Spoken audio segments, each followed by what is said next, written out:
as the 20th century turns into the 21st, you can't tell the story of Aboriginal Australia without featuring Bangarra. Art, dance, music, there's such good medicines.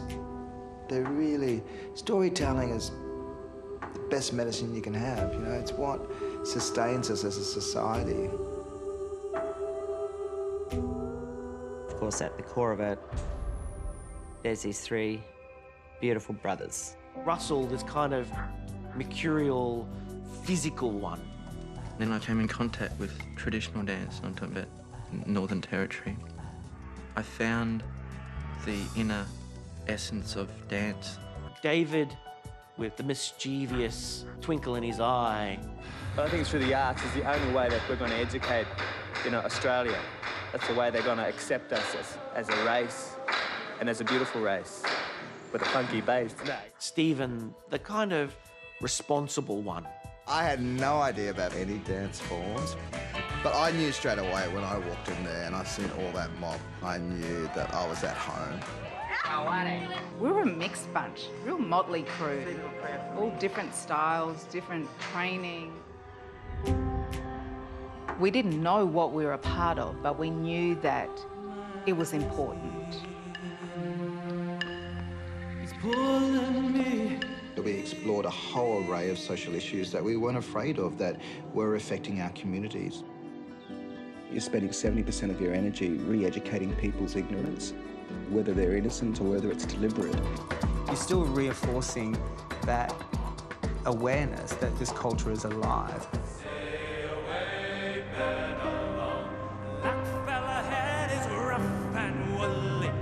Bangarra draw on these roots, these ancient roots that go right into our land. And those song lines and those, those subterranean connections, because the land is our ancestor. And the resilience has survived at the end of it. And it's what inspires us to set a different footprint for our next generation.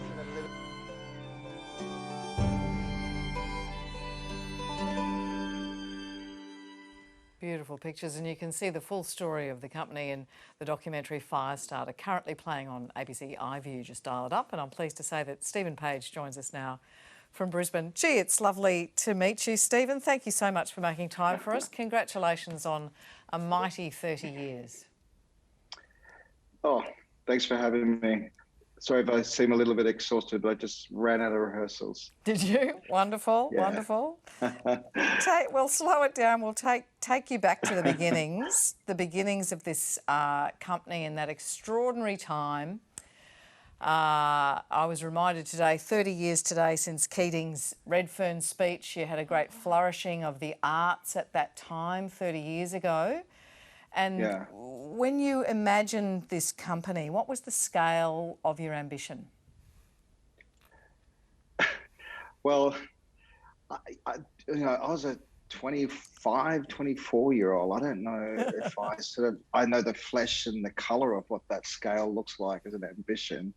I just know that we were just around at a good time, and we just had a clan of us moving as this mob, and we all just believed in what our art form. And, I suppose we were coming at the end of the 80s after 88, and there was just this surge of empowerment that came from 88 in terms of politically. And, early 90s, Wesley will know and people will know there was a big shift especially in Sydney, of these contemporary foundations of visual art and drama.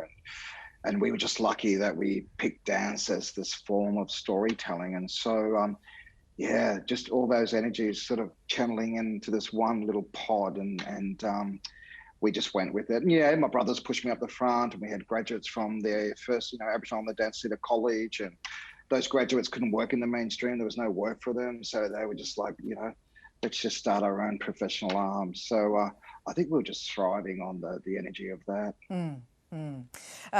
Wesley, you've described it as almost like a creation story. There were once there were these three brothers, Yeah. And I think that what Stephen has done, and he's very modest about this, he's opened doors for so many of us, You know, you wouldn't have my career or Wayne Blair or even Leah Purcell, and the amount of things, Stephen, you've been able to achieve in just doing what's your strength, what's your dreaming, you know. You've actually opened up the imagination of the Australian nation to what was possible about our traditional and contemporary fusion, how we live in a contemporary world. And, you know, you don't take credit for it, but I think this moment in time is one of the things we need to celebrate you for so many things. Like when people think back to the opening of the Olympic Games, and when you showed to the world our contemporary life that is connected to millennia of history, it was one of those moments that I think we all as a nation just stood up and went, we are proud of that. We are proud of what our First Nation storytelling could be. And when that woman ran around that circle and, you know, won that gold medal, or she held up that, you know, that was also part of that ability for us to imagine what was possible. And Stephen, I want to say this really publicly, that you are such an inspiration to so many people and the generations that will follow, because you were the tip of the spear. You were the beginning point. You know, there's so many people who will benefit from all of the work you've done. And I caught up with Stephen the other day, and we're talking about, it's like eulogising him. He's leaving Bangarra. It's like the end of him. Oh, this is, I'm getting a little bit paranoid and freaked out. I'm thinking, oh shit, am I gonna, like, are they gonna sort of Aboriginalise me, and they're gonna, you know, send me off as the sort of FBI and the CIA got a plan for me, and I don't know. I'm getting a bit worried. I think I'm going to go to Switzerland and get a blood transfusion and wake up talking another language, European language, and forget the rest of my, you know, the memory of my past. I don't know. No, it's so silly. Oh, look, look, Wesley, thank you for those kind words. And look, I'll always say, you move, as I said before, you're moving as a clan. You have so much support around you, and you know, I've had the benefit of having my two brothers there with me, and yes, they've put me at the front, and yes, they've had my back constantly. But you know, also all those other peers and managers and non-Indigenous mob too. You know, like traditional mob, non-Indigenous mob, people that just all came there to sort of somehow believe in this fellow's sort of vision or his fire. You know, I mean, I remember Neil Armfield saying, you know, that I was, you know, wonderfully ambitious, you know, but I really, somehow I just thought, I was sort of defending ambition, you know, but then once now I've been able to make this decision with Bangarra and just feel like, you know, this foundation and what it represents, and it's, you know, all those cultural values are settling and they're sort of in the pantry at Bangarra, and it was more about you know, that next leader to really understand the true spirit of what that is, so that you know, they can carry that forward. And Frances Ring, a strong Guggenthal woman who's come as a dancer and part of that early foundation of us when we were young and naughty and wild and ambitious and thriving and arrogant and all those sorts of things, and confident, but yet we were always very aware of, you know, mob before us, elders before us, that look, learn, listen, those real beautiful Black principles that just sort of, you know, that really, really grounded us. Diane, you've, I think, seen every production, is that right, of that Bangarra has? Amazing. Stephen, I never thought I would be in the same room as you, and sadly we're not, but I want to say thank you. Absolutely gobsmacking. You see the production, do you think it can never get better? And it does. Now, I have a personal connection because I knew Jan Pinkerton, and I spoke with Lisa earlier today and said, would it be okay if I mentioned that? And Jan said to me once, when I was at the Sydney Dance Company, they taught me to sort of dance up, but then I danced with Stephen and he taught me to dance to the ground. I'm sure you know what she meant, and having seen your productions, I get it too. But so thank you so much. And wasn't she a wonderful human? Yeah, she's an amazing woman. Yeah, and it was great to, I think it's the other thing with Bangarra, like embracing all cultures to what the contemporary language that was inspired by these old traditions allowed us to do, was to sort of build this sort of safe language that was able to be shared. And, you know, amongst ourselves is really important, but also with people all around us. And And that sharing, and I know it gets cliched, and that sense of sharing culture and sharing spirit, but that's been the sort of the wonderful spirit and generosity of Bangarra, and that's sort of really just come from right from the start. Yeah. And Andy, you're associated with University of Western Sydney, Deputy Vice-Chancellor there. A lot has changed in 30 years in terms of where you think you are on this continent. And I wonder whether people like the Bangarra and the Pages are responsible for a part of that, for you deepening your understanding of who you are and where you are on this continent. There's no question, Ellen, and that was the most affecting piece of television, I watched in a very, very long time. I cried and cried, not in a bad way, but hearing about the brothers and the story. It is about storytelling, and it's the most emotionally sophisticated storytelling I've seen. And to do that through dance is so incredible. And the sense of place that we've all redeveloped, I think, in working from home, those of us who've been lucky enough to do that, has, I think, again, grounded us to the importance of place as well. When you can't go anywhere, be it a pandemic or something else, you're reminded about that connection to place. And these things become even more resonant, and I just have to thank Stephen so much for what he's done. Western Sydney, biggest Aboriginal population in the country, we're out here in the burbs, and they deserve this, and we've lost storytelling in other parts of life. In politics, it's gone. It's been replaced by talking points. And Ellen, when you mentioned the Redfern speech, I thought, yes, because that was about a story too, and look at what stories can do. So all I can do is just applaud what you've done, Stephen. And I too am honoured, to be able to mix it with you this afternoon. It's fantastic. Hannah, you were looking at that video.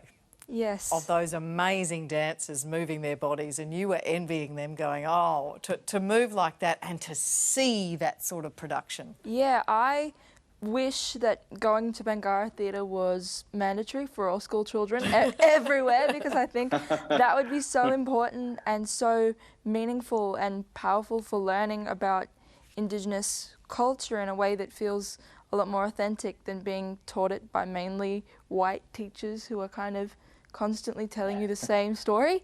In terms of my relationship with kind of dance and the idea of telling a narrative through your body, that's kind of complicated for me, because obviously my body doesn't quite work in the way that others do, and the stories that my body can tell aren't necessarily attractive or aesthetic ones, or ones that people are comfortable seeing. But I think storytelling is the most powerful thing we have, and the use of lived experience to empower storytelling is the only way that we're ever going to move forward as a nation, as a people, all that kind of stuff. I mean, to be fair, it would definitely help if Indigenous people were recognised in the Constitution, if the Uluru Statement of the Heart was recognised. Yeah. Like, I'm just saying, if anybody out there is watching that has the power to change that. I think that's everybody, Hannah. I think that's everybody. Go, Hannah. Stephen, that really takes us to this personal final work with Bangarra, not your final work, I rush to say. Wajung, Not the Past. Now, this is really interesting, this story of this Yugambeh man, stories of southeast Queensland, northern Gold Coast, down to the northern rivers of New South Wales, and this fascinating start where they're building a dam. Of course they are. It's southeast Queensland. And they come across these bones, and suddenly the present is in the past, this place of concrete and white shoes, and Hawaii is suddenly, you understand that sense of place. It's a personal story for you. Tell me about it. Yeah, this is a tough one, because I was actually working on another story, and it wasn't until, once again, we were all sort of this 2 years ago and going through this sort of inside your own sort of insular cave and through this pandemic and so forth. And then I just got to, I just started to think about, my brother David's always in my thoughts, and every day he leaves me something. His little spirit will leave me something around the house, or a painting will fall, or I'll find, or some music will switch on and it's connected to him. And And I know that him and my father got very strong when my father died in 2010. And then when David died in 2016, I started to track back because there was always going to be a time in my life when I was going to go back to my own backyard of my father's freshwater country of Yugambeh, Malanjali country, or my mother's saltwater country of Nunakal. And I knew I was, and I think I sort of made that deal with myself years ago. And I just said, you know, your time, your initiation back on country will come when you've done this work here at this contemporary clan at Bangarra. Because at Bangarra, you know, I'm constantly, there's been over 120 relationships we've had around the country, north, south, east or west, whether they're traditional or urban. Anyway, cut a long story short, I just wanted to go to my backyard. I mean, Yugambeh language, you know, it's a language where I think over the last 2 decades or 3 decades, there's been a strong surge of the south of urban communities and mobs that have spent their times reconnecting back to country. You look at the poor Palawa in Tasmania, the well poor, but the mighty strength of the Palawa in Tasmania. They took the brunt of massacres, and then it filtered up through the south and the southern part of the country. And, I know mob up north and they still hang on to living language and significant place, but that south took the big brunt. Yep. And that carries through generations. And so, I think the last 3 decades has been really empowering for me just to see mob reconnecting and people becoming, going back, becoming 3-year-olds again and going back home on country and after being displaced and breathing in and breathing out and the learning of language and learning of land significance and just there's been that wonderful thriving. And so it's just been a big inspiration for me. Yes, it's my father's language, the story, but it's a really collection of all inspirations that are affecting, and we've sort of used a dam because we needed something metaphorically to sort of start the work off. Yes. And, How does it begin? How does it begin? And we're sort of just using that as a bit of a sense of another sort of present sort of contemporary symbolism of colonialism. Good to come home. Good to come home too, Stephen. Good to come home. Well, that's what they did. But they still said I better get a ticket and wait. They told me I should get a ticket and wait in line though, because I've been in the city too long. Yeah, I'm ready. Thank you so much for joining us. It's been wonderful to see you, Stephen Page. Good night to you.